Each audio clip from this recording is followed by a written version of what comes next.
শরবত তো অনেকেই খেয়েছেন, অনেক রকমের শরবত হয়। তো একবার এইভাবে আম পোড়া আমের শরবত বানিয়ে খেয়ে দেখুন। এই প্রচণ্ড গরমে এই টক টক শরবতটা দারুণ হয় বন্ধুরা, খুব টেস্টি হয়।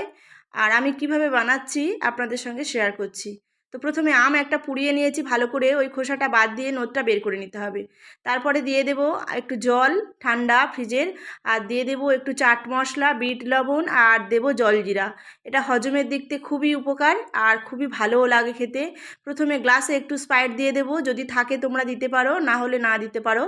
তো দিয়ে তারপরে ওই শরবতটাকে দিয়ে দেবো, দিয়ে ঠান্ডা ঠান্ডা শরবতটাকে পরিবেশন করতে হবে।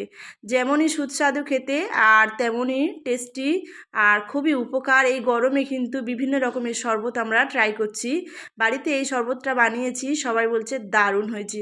শরীর ঠান্ডা রাখতে বিভিন্ন রকম শরবত খান। ভিডিওটি যদি ভালো লাগে লাইক